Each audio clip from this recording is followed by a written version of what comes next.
Halo Tribuners, Tribunnews Update Petang kembali menyapa Anda. Sejumlah berita terkini dari berbagai daerah di Indonesia dan juga mancanegara akan menemani Tribuners menyambut malam hari ini untuk beristirahat.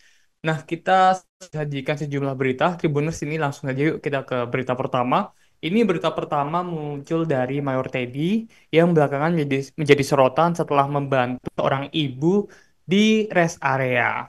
Jadi sosok Mayor Teddy ini menjadi sorotan setelah sebuah unggahan mengungkap cerita Mayor Teddy menyelamatkan balita yang kejang-kejang di rest area. Dan video ini pun akhirnya viral di media sosial. Karena kebaikan Mayor Teddy, Tribuners membuat balita tersebut bisa diselamatkan hingga sang ibu balita itu mengungkap fakta yang mengharukan. Jadi Tribuners dalam aksi penyelamatan itu diketahui Mayor Teddy ini bahkan menanggung semua biaya rumah sakit dari balita itu. Kemudian bercerita Mayor Teddy menolong balita yang kejang-kejang di rest area ini pertama kali diposting oleh akun TikTok Anak Lau 17 dalam bentuk foto capture percakapan. Dalam pesannya, Mayor Teddy memerintahkan ajudannya untuk menjaga dan mengawal keluarga balita tersebut. Rupanya, si pasien atau si balita itu berobat menggunakan BPJS Kesehatan. Dari hasil pemeriksaan dokter pun, menurut sang ajudan, balita itu mengenyang dan juga step. Kemudian Tribuners keluarga itu kan mobil ambulans untuk pulang ke wilayah asal mereka yang berada di Lampung, tepatnya di Kota Bandar Lampung. Kemudian Tribuners ini Mayor Teddy kembali memberikan bantuan melalui sang ajudannya. Sang ajudan Mayor Teddy ini melaporkan biasa atau biaya ambulans untuk pulang ke Bandar Lampung ini kurang lebih sekitar 3 juta rupiah. Kemudian Mayor Teddy pun memberikan bantuan uang tunai sebesar 1 juta rupiah. Meski begitu, Mayor Teddy tetap berterima kasih pada ajudannya karena telah membantu balita kejang tadi. Dan kemudian sang ajudan pun membantu sang balita dan ibu itu pulang ke Bandar Lampung untuk sang anak itu mendapatkan perawatan yang lebih memadai. Jadi aksi Mayor Teddy ini menuai pujian Tribuners. Semoga aksi Mayor Teddy bisa ditiru oleh pejabat-pejabat lainnya ya Tribuners ya. Kita lanjut Tribuners ke berita selanjutnya. Ini terkait Bandara VVIP di ibu kota negara Nusantara yang beberapa waktu lalu terendam banjir. Jadi sebuah video Tribuners menampakkan atau menampilkan Bandara VVIP di IKN yang banjir dan terendam air ini beredar di media sosial. Video tersebut Tribuners tampak kondisi lapangan Bandara VVIP IKN ini berlumpur setelah air banjir surut. Video kondisi Bandara VVIP Kota Nusantara IKN banjir itu terlihat seperti diunggah akun Instagram @undercover.id pada Rabu 29 Januari 2025. Sontak, Bandara VVIP IKN banjir itu pun sudah mendapatkan ribuan respon dari warganet. Karena memang Bandara VVIP ini kemarin sempat dibangun untuk menjadi fasilitas sejumlah menteri tamu VVIP yang datang ke IKN untuk mengikuti upacara bendera HUT kemerdekaan RI. Kemudian pada rekaman video tersebut terjelas air di sejumlah titik bandara VVIP IKN. Terdapat juga endapan lumpur di bagian sisi yang lain. Lewat pantauan Tribun Kaltim, area bandara VVIP IKN ini digunakan dengan intensitas yang deras. Ketinggian banjir diperkirakan sempat terpantau sekitar 40 cm. Pada Rabu sore, kondisi air ini mulai surut dengan meninggalkan endapan lumpur. Selain karena hujan deras Tribuners, banjir ini juga dipicu adanya mata air di sekitar Bandara VVIP IKN. Nah, diketahui juga Tribuners bahwa sejumlah titik mata air ini menjadi titik mata air yang tidak surut seperti itu dilaporkan. Kemudian para pekerja pun menyedot air dengan menghidupkan pompa untuk membersihkan wilayah lapangan dari Bandara VIP IKN.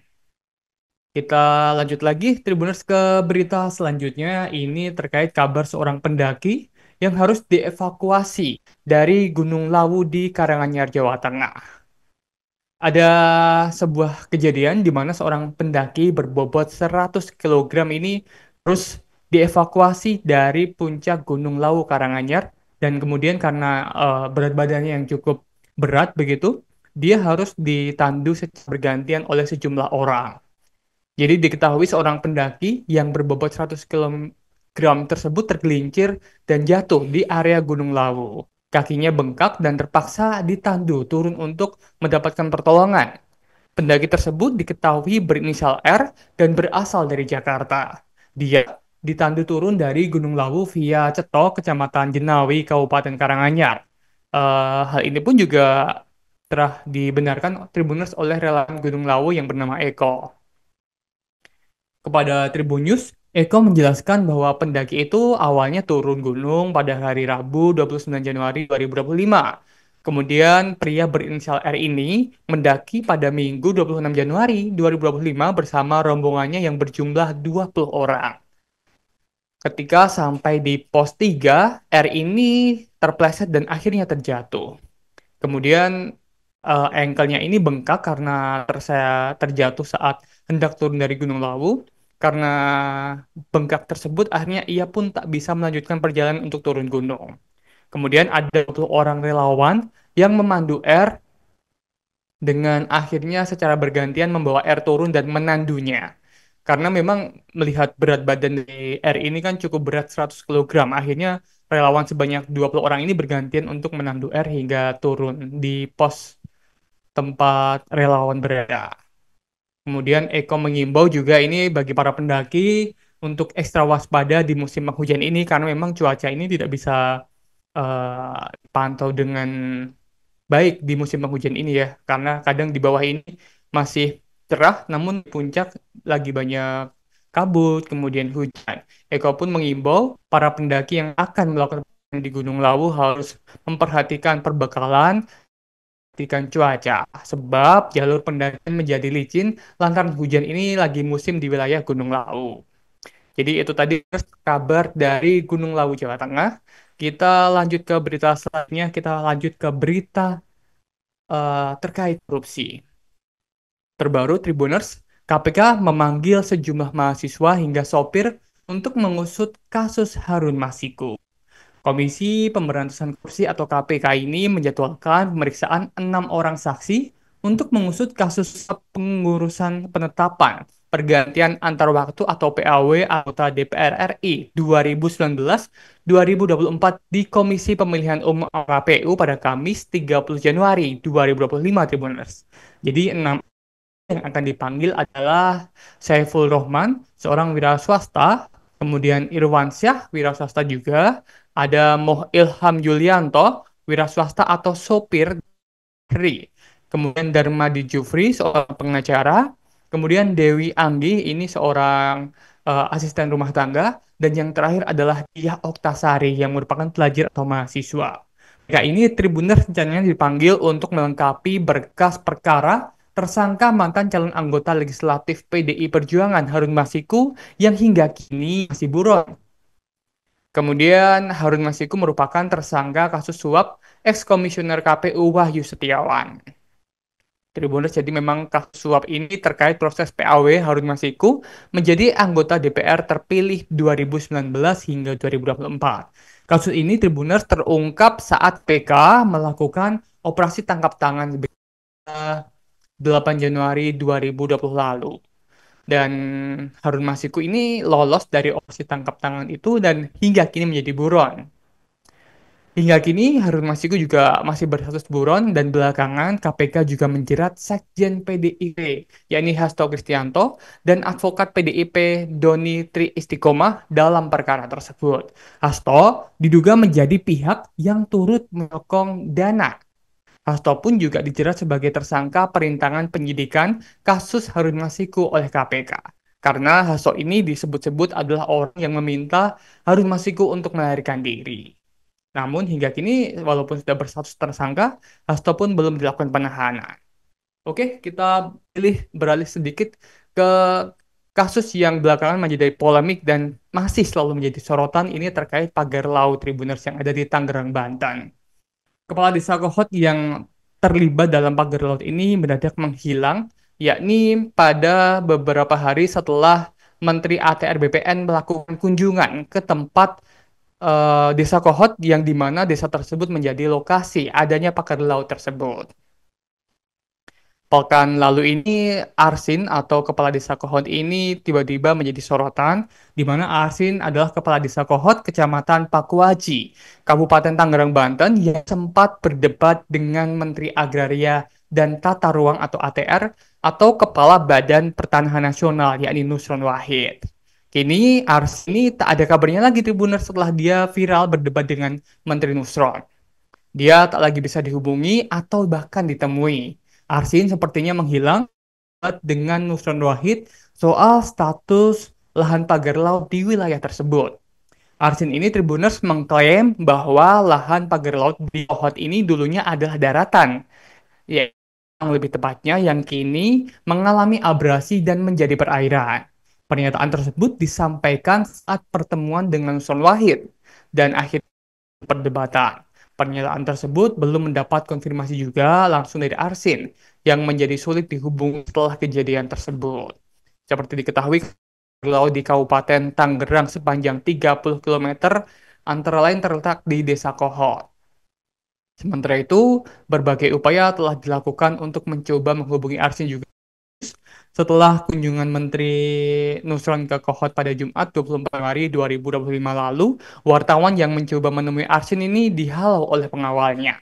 Arsin didekati untuk wawancara beralasan buru-buru akan menunaikan salat Jumat dan kemudian melarikan diri dengan dibonceng sepeda motor. Dan pesan WhatsApp yang dikirim ke Arsin pun juga tidak mendapat respon.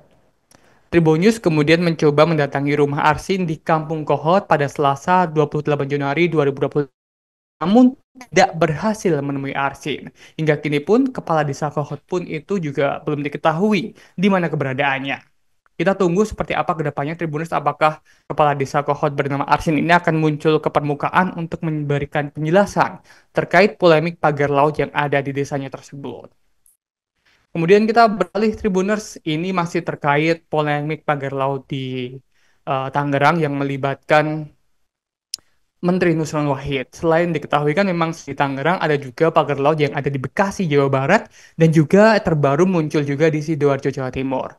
Terbaru ini Menteri Nusron Wahid akan membatalkan sertifikat hak guna bangunan pagar laut di pesisir Sidoarjo.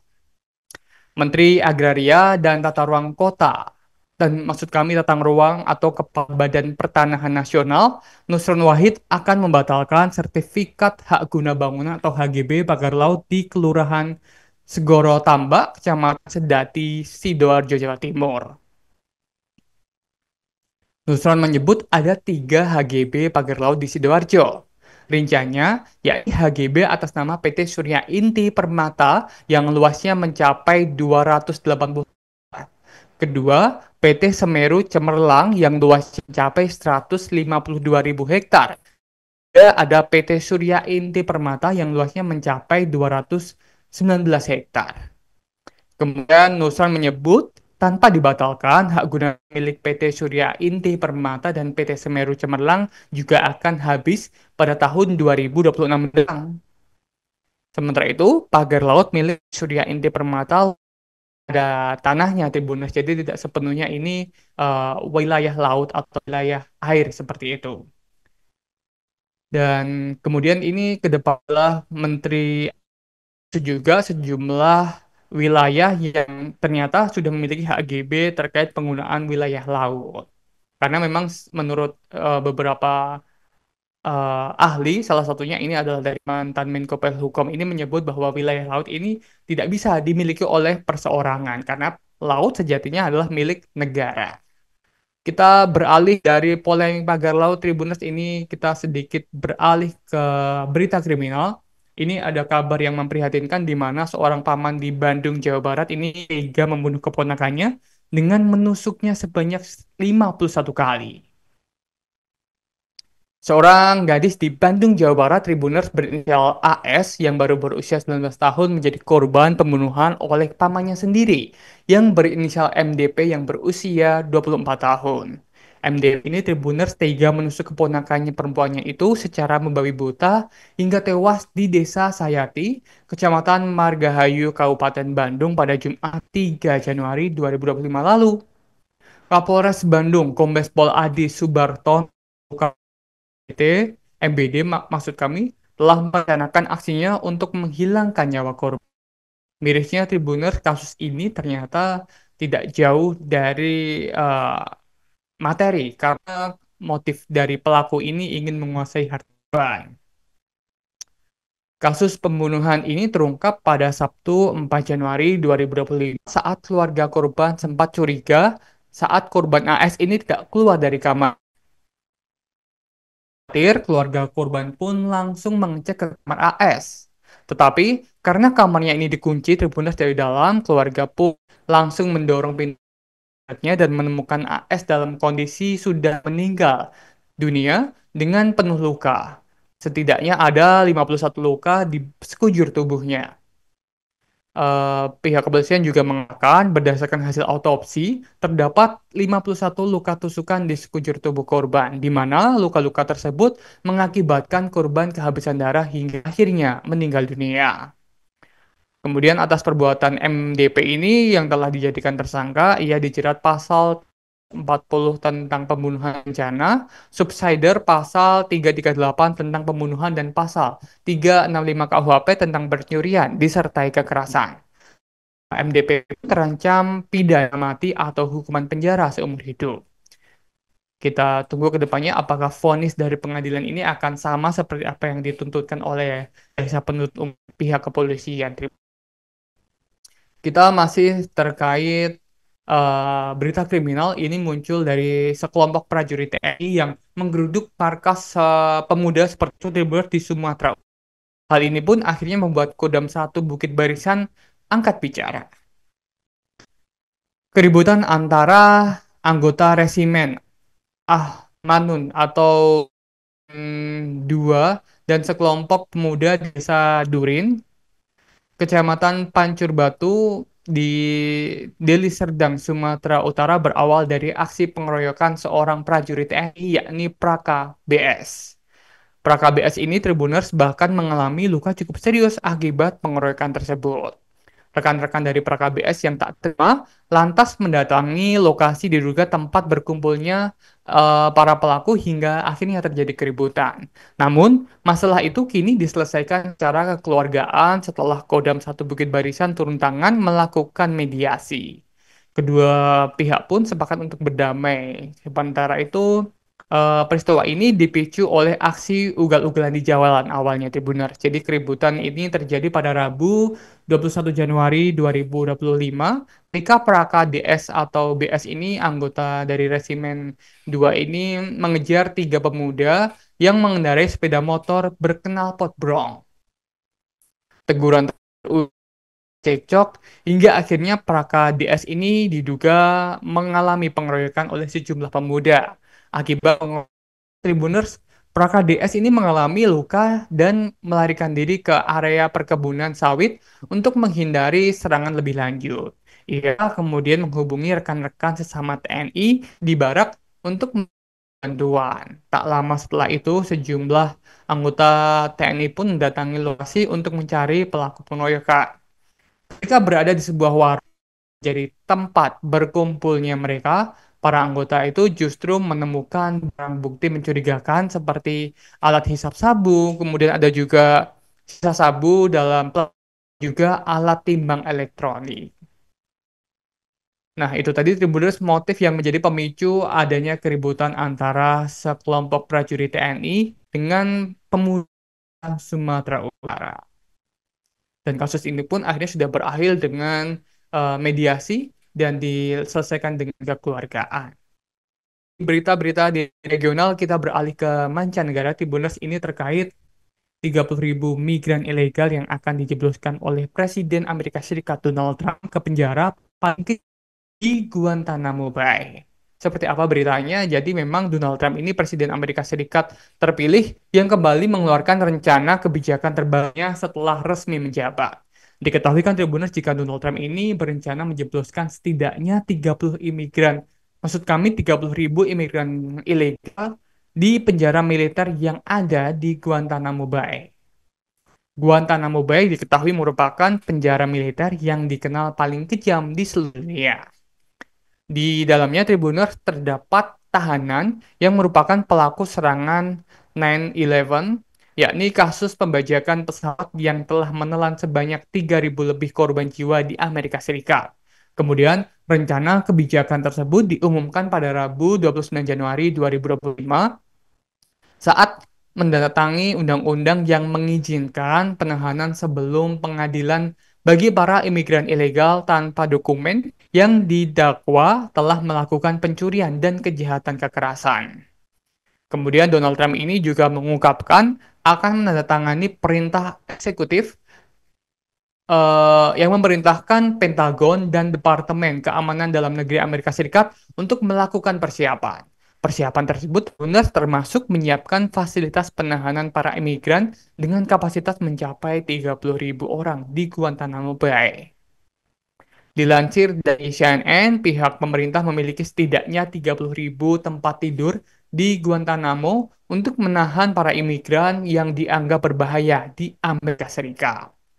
Oke, kita tunggu saja ke depannya apakah realisasi dari rencana dari Trump ini untuk memenjarakan 30.000 imigran ilegal di Amerika Serikat ini apakah akan benar ditempatkan di Guantanamo? Kita tunggu update selanjutnya ya, Tribuners ya.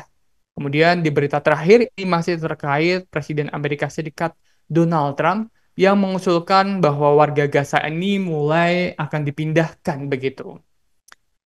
Usulan Presiden Amerika Serikat Donald Trump soal memindahkan warga Palestina dan Gaza ke Mesir dan Yordania mulai banyak dikecam oleh berbagai negara.